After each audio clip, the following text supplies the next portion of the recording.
नमस्कार, होमबिल टीवी भारत में आपके स्वागत है। उत्तर प्रदेश की राजनीति में एक बार फिर बयानबाजी तेज हो गई है। लखनऊ में समाजवादी पार्टी से निष्कासित विधायक पूजा पाल ने विपक्षी दल पर तीखा हमला बोला है। पूजा पाल ने कहा है कि समाजवादी पार्टी विपक्ष में रहते हुए भी लगातार मुद्दा विहीन नजर आती है और उनके पास कोई ठोस एजेंडा नहीं है। उन्होंने यह भी कहा है कि समाजवादी पार्टी द्वारा यह कहना भाजपा महिलाओं की बात नहीं करती पूरी तरह गलत है। उनके अनुसार समाजवादी पार्टी के नेता खुद झूठे दावे करते हैं, जबकि देश की महिलाओं ने देखा है कि किसने उनके अधिकारों की बात की और किसने उन्हें नुकसान पहुंचाया। पूजा पाल ने आगे कहा है कि वर्षों से दबे हुए महिलाओं के अधिकारों और आवाज़ को उठाने का काम भाजपा ने किया है। उनका यह बयान प्रदेश की सियासत में नई बहस को जन्म देता नजर आ रहा है और जहां सत्ता और विपक्ष एक दूसरे पर लगातार हमलावर है। हम समाजवादी पार्टी विधानसभा पर विरोध प्रदर्शन कर रही है। सपा का कहना है कि महिलाओं को धोखा देना बंद करें, महिला आरक्षण विधेयक सिर्फ एक बहाना है। देखिए, समाजवादी पार्टी जो विपक्ष में बैठी पार्टी है, मुझे लग रहा है मैं कई सत्र से लगातार देखती आ रही हूँ कि विपक्ष के पास कोई मुद्दा नहीं है और वो मुद्दा विहीन बात करते हैं। और रही बात जो ये कह रहे हैं कि भाजपा महिलाओं की बात नहीं करती है, वो झूठी राजनीति कर रहे हैं, तो मैं ये कहना चाहूँगी कि समाजवादी पार्टी के लोग जो नेता हैं, जो उनके लोग हैं, वो खुद झूठे हैं। क्योंकि पूरी उत्तर प्रदेश की जनता देख रही, पूरे देश की जनता देख रही है, देश की महिलाएं देख रही हैं, उत्तर प्रदेश की महिलाएं देख रही हैं। टकटकी लगाए लोकसभा में वो देख रही थी कि कौन हमारे हक के अधिकार की बात कर रहा है, कौन हमारे हक के छीनने का बात कर रहा है। तो मैं ये कहना चाहूँगी कि जब देश के प्रधानमंत्री और गृह मंत्री जी जब महिला आरक्षण, नारी शक्ति वंदन अधिनियम जब लागू करा रहे थे, तो सबसे बड़ा चेहरा विरोध का समाजवादी पार्टी ही उभर करके आई। और मैं ये कहना चाहूँगी कि आज जो महिलाओं का खुद विरोध कर रहे हैं, आज अपने पाप को छुपाने के लिए और अपनी जो गलती हुई है उसको छुपाने के लिए फर्जी प्रकार का जो प्रोपोगंडा फैलाया जा रहा है कि भाजपा महिलाओं की हितैषी नहीं है। तो मैं कहना चाहूँगी कि भाजपा नारी महिलाओं की कहीं ना कहीं जरूर हितैषी है। वर्षों से दबी हुई आवाज़, वर्षों से आरक्षण जो बात तो होती थी मगर लागू नहीं किया जाता था। प्रधानमंत्री जी ने कहीं ना कहीं इस बात को वास्तव में सोचा तो कि आज वर्षों से जो दबी हुई आरक्षण है, महिलाओं को जो मिलना चाहिए, उनको जो भागीदारी, राजनीतिक भागीदारी मिलना चाहिए, आज किसी ने उस आवाज़ को उठाने का काम किया तो देश के प्रधानमंत्री जी ने उठाने का काम किया। ये पूरी देश की महिला देख रही थी और महिला ये भी देख रही थी कि कौन हमारे आरक्षण के खिलाफ जा रहा है, कौन हमारे अधिकार के खिलाफ जा रहा है। तो इसलिए मैं ज़रूर कहना चाहूँगी कि समाजवादी के लोग और समाजवादी पार्टी के लोग ये जो फर्जी प्रकार के जो प्रोपोगंडा फैलाया जा रहा है कि भाजपा महिलाओं की हितैषी नहीं है, तो इसलिए मैं ज़रूर कहना चाहूँगी कि आप अपने झूठे वादों को अपने पास रखिए। क्योंकि आप इतने ही सही होते तो आप सब पे विरोध करते, मगर आप महिलाओं पर महिला जो आरक्षण बिल है 33% का, उसमें आपको कहीं ना कहीं साथ देना चाहिए था, उसमें आपको विरोध नहीं करना चाहिए था। और आपने, समाजवादी के लोगों ने विरोध किया है, तो ये साफ साफ स्पष्ट होता है कि ये लोग महिला विरोधी लोग हैं। ये महिला के हितैषी न कभी थे और न कभी हो पाएंगे।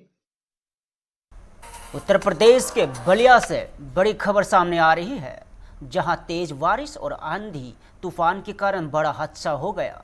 बिहार को उत्तर प्रदेश से जोड़ने वाला पीपा पुल तेज हवाओं और बारिश की वजह से टूट गया, जिसने इलाके में हड़कंप मच गया। इस हादसे के दौरान गंगा नदी के बीचों बीच करीब 6 लोग पुल पर फंस गए। फंसे लोगों ने तुरंत आपदा कंट्रोल रूम में सूचना दी, जिसके बाद प्रशासन अलर्ट हो गया और सूचना मिलते ही आपदा कंट्रोल रूम की टीम ने त्वरित कार्रवाई करते हुए रेस्क्यू ऑपरेशन शुरू किया और फंसे हुए सभी लोगों को सुरक्षित बाहर निकाल लिया गया और बताया जा रहा है कि पूरा घटनाक्रम कोतवाली थाने के मलदेपुर क्षेत्र का है और जिलाधिकारी ने स्थिति पर लगातार नज़र बनाए रखने की और जानकारी ले रहे हैं और साथ ही एसडीएम और लोक निर्माण विभाग टीम को मौके पर भेजकर बचाव कार्य तेज कराया गया है और डीएम ने भारी बारिश और तेज हवाओं को देखते हुए सभी एसडीएम को निर्देश दिए हैं कि राजस्व टीम के साथ लगातार क्षेत्र में भ्रमण करे और स्थिति पर नज़र बनाए रखे। फिलहाल प्रशासन ने राहत और बचाव कार्य पूरा कर लिया है और स्थिति पर निगरानी जारी है।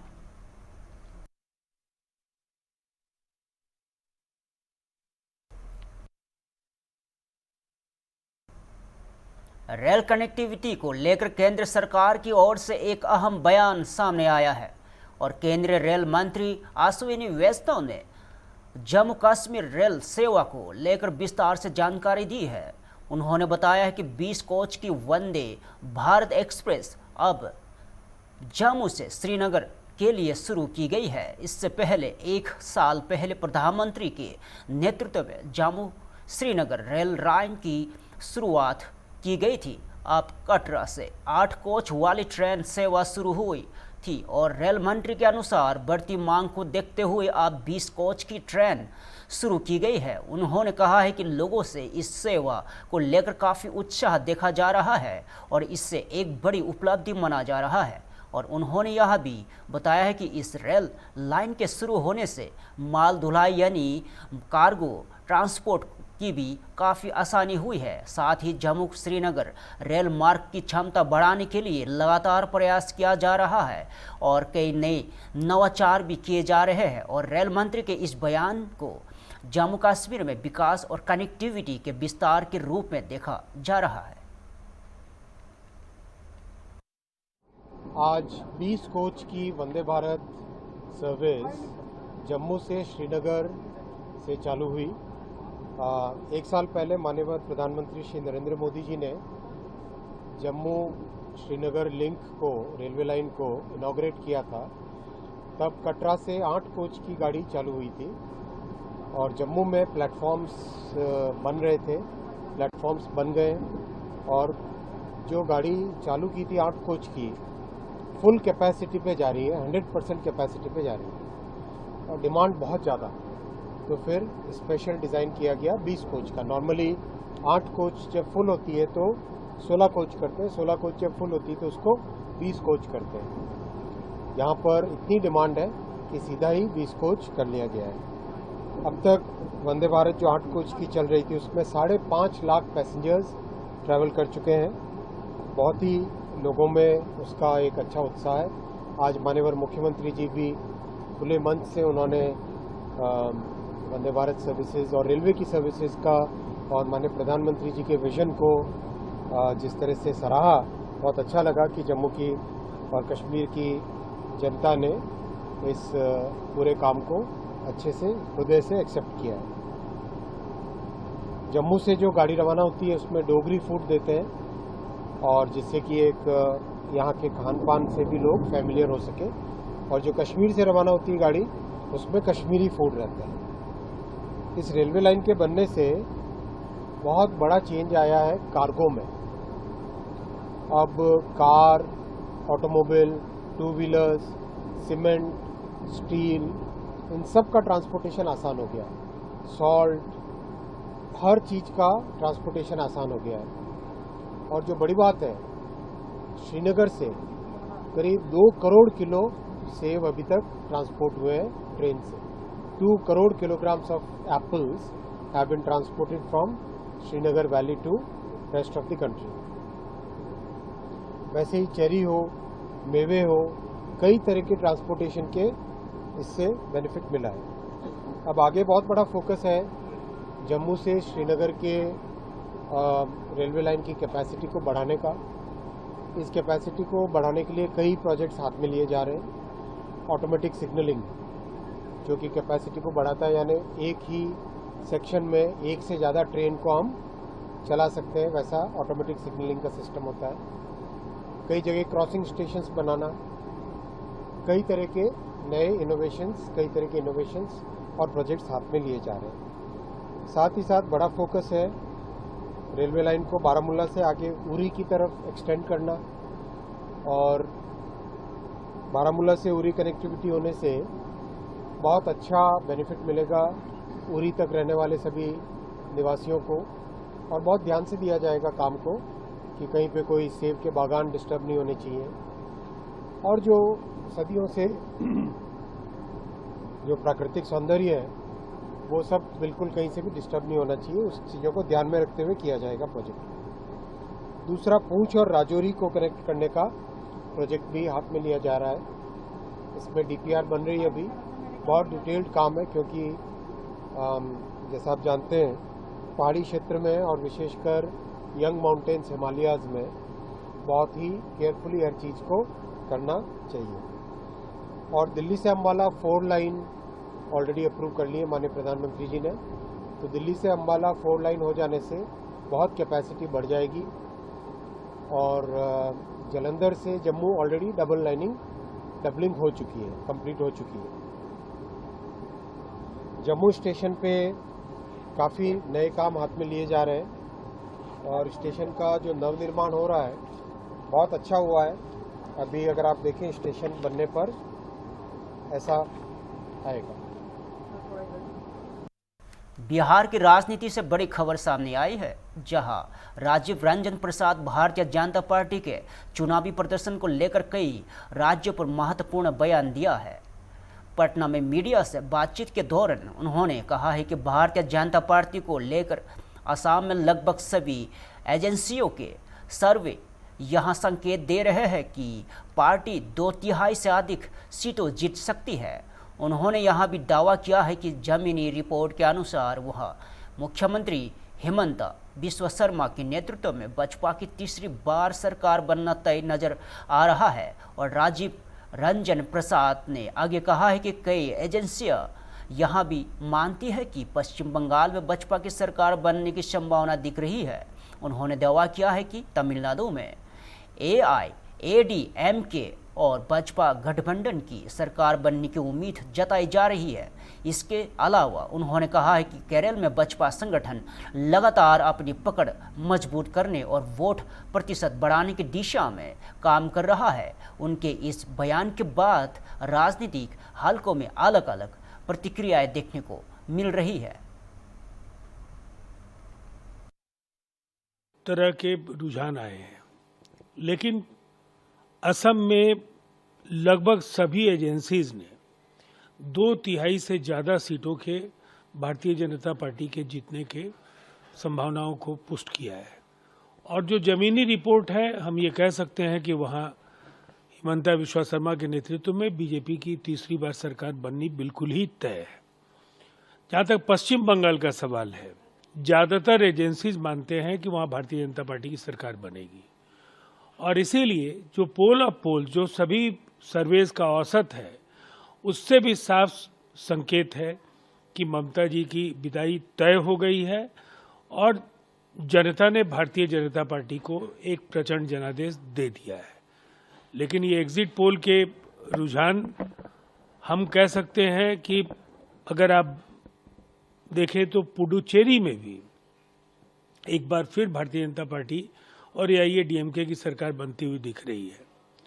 जहाँ तक तमिलनाडु का सवाल है, नज़दीकी मुकाबला है, और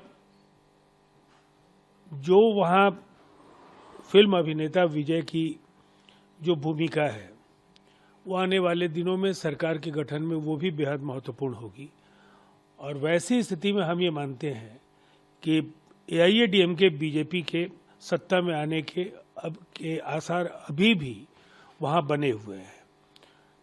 जहाँ तक केरल का सवाल है, तो केरल में बिल्कुल ही इंडिया ब्लॉक के 2 उत्तर प्रदेश विधानसभा सत्र के दौरान मुख्यमंत्री योगी आदित्यनाथ ने केंद्र सरकार की कल्याणकारी योजनाओं को लेकर विपक्ष पर तीखा हमला बोला और कई बड़े आंकड़े साझा किए। अपने संबोधन में मुख्यमंत्री ने कहा है कि कांग्रेस के समय में लोगों को LPG सिलेंडर आसानी से नहीं मिलते थे और कई बार सुविधाओं के वजह समस्याएं ज़्यादा थी। और उन्होंने दावा किया है कि आज देश के 10 करोड़ महिलाओं को मुफ्त एलपीजी कनेक्शन उपलब्ध कराए गए हैं और जिससे घरेलू जीवन में बड़ा बदलाव आया।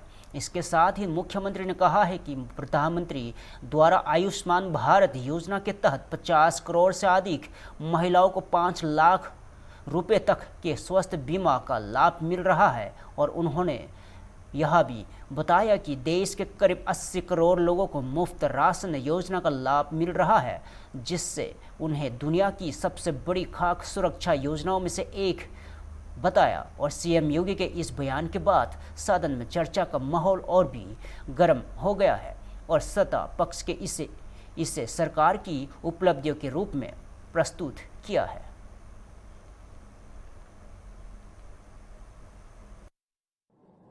आप लोग केरोसिन भी ब्लैक कर देते थे और आज कांग्रेस के समय में एलपीजी के सिलेंडर तो मिलते नहीं थे, डंडे जरूर पड़ जाते थे।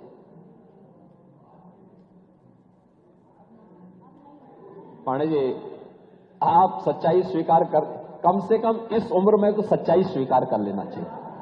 उम्र का ध्यान रखें।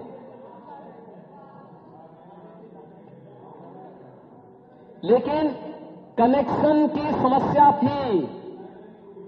बेटी की शादी है, किसी परिवार को इच्छा होती थी कि बेटी को मैं एक सिलेंडर दूं, कांग्रेस की सरकार नहीं देने देती थी। समाजवादी पार्टी डंडा मारती थी और बाकी तो जो होना था सब होता था। आप देखे होंगे देश के अंदर 10 करोड़ महिलाओं को एलपीजी के फ्री में कनेक्शन उपलब्ध करवाए गए। 10 करोड़, जो कांग्रेस की सरकार में 25,000 से लेकर 50,000 में ब्लैक होते थे। इंडी गठबंधन की सरकार में, यूपीए की सरकार थी, उसी का नया रूप इन्होंने, गिरगिट की तरह जो रंग बदलते हैं ना, यूपीए से जब देखा कि अब यूपीए से काम नहीं चलेगा तो उसको इंडी गठबंधन कर दिया। इंडी गठबंधन की सरकार उस समय जो यूपीए के नाम पर थी, उस समय 25,000 से लेकर 50,000 में बिकता था और फ्री में मोदी जी ने 10 करोड़ महिलाओं को रसोई गैस के सिलेंडर उपलब्ध करवाए। देश के अंदर 50 करोड़ महिलाओं को 5 लाख रुपए का आयुष्मान भारत की सुविधा का लाभ भी मोदी जी ने दिया और 80 करोड़ लोग फ्री में राशन की सुविधा का लाभ प्राप्त कर रहे हैं। यह वेलफेयर की वे स्कीम है जो पिछले 12 वर्ष के अंदर देश के अंदर प्रधानमंत्री मोदी जी के नेतृत्व में जो कार्यक्रम आगे बढ़े।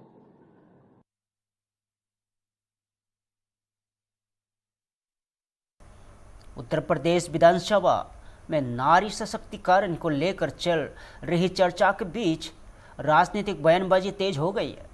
लखनऊ में उप मुख्यमंत्री ब्रजेश पाठक ने सदन में विपक्ष पर तीखा हमला बोला है।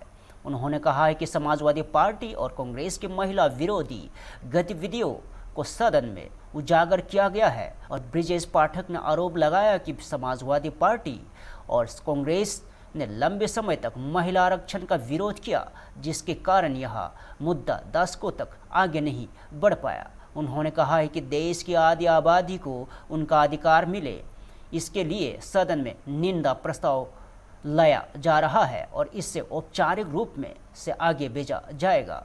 इस पूरे मामले को लेकर विधानसभा में सत्ता पक्ष और विपक्ष के बीच तीखी बहस का माहौल बना हुआ है। आज नारी सशक्तिकरण पर सदन में चर्चा चल रही है और समवेत स्वर में सभी लोगों ने ये देश की सबसे बड़ी पंचायत में नारी शक्ति बंधन अधिनियम के पास न होने के कारण जो स्थिति उत्पन्न हुई है इस पर विचार रखे हैं। समाजवादी पार्टी और कांग्रेस की जो महिला विरोधी नीतियां हैं उसको उजागर करने का काम किया है और इन लोगों ने लगातार महिला आरक्षण का विरोध करते हुए देश की आज़ादी के बाद से अब तक लागू नहीं होने दिया। आदरणीय प्रधानमंत्री नरेंद्र मोदी जी ने महिलाओं को उनका हक और अधिकार देने के लिए जो योजनाएं लाई उनको धरातल पर उतारने में भारतीय जनता पार्टी को सफलता मिली और देश की पंचायतों में कानून बनाने में भी महिलाओं को आधी आबादी को उनका अधिकार मिले, उनका हक मिले, उनकी आवाज़ भी बुलंद हो, उसके लिए आरक्षण का विरोध जो कांग्रेस और समाजवादी पार्टी के लोग कर रहे हैं, आज सदन में निंदा प्रस्ताव पारित होकर के हम सब इसे भेजने वाले हैं और ये तय हो जाएगा कि उत्तर प्रदेश के सभी महिलाएं माननीय प्रधानमंत्री नरेंद्र मोदी जी के साथ हैं। सदन में समवेत स्वर में सभी महिलाओं ने, सभी जनप्रतिनिधियों ने इस पर अपना समर्थन देने का काम किया। देखिए, समाजवादी पार्टी बिल्कुल मैं कह सकता हूं दुरंगी चाल चल रही है। जब वोट देने का मौका आएगा पार्लियामेंट में तो नारी शक्ति बंधन अधिनियम संशोधन विधेयक पास न हो उस पर वोट करेंगे। इवन देन आप देखेंगे पुराने फुटेज निकाल करके आदरणीय गृह मंत्री ने सदन में कहा लोकसभा में कि हम लिख करके देते हैं, आप जैसा चाहता हो वैसा कर लो, केवल आप समर्थन कर दो। तो समाजवादी पार्टी तैयार नहीं। समाजवादी पार्टी के मुखिया ने साफ मना कर दिया। ये समाजवादी पार्टी कांग्रेस दुरंगी चाल खेल रहे हैं और जनता सच्चाई को समझती है।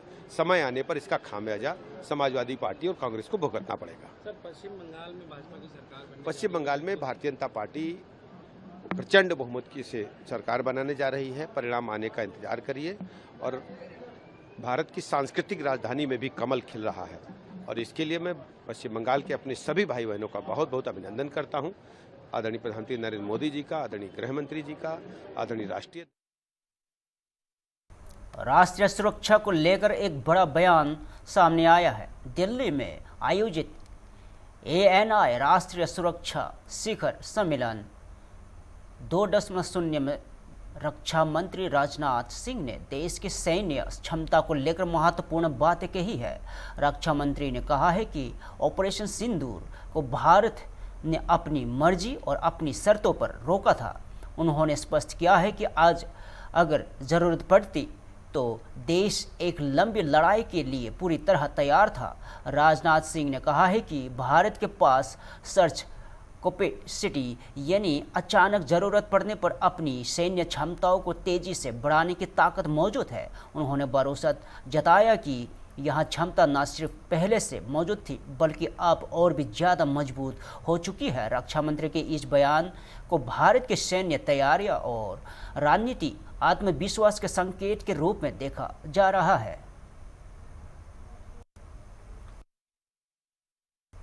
फिलहाल के लिए इतना ही। ताज़ा खबरें देखते रहिए हॉर्नबिल टीवी भारत।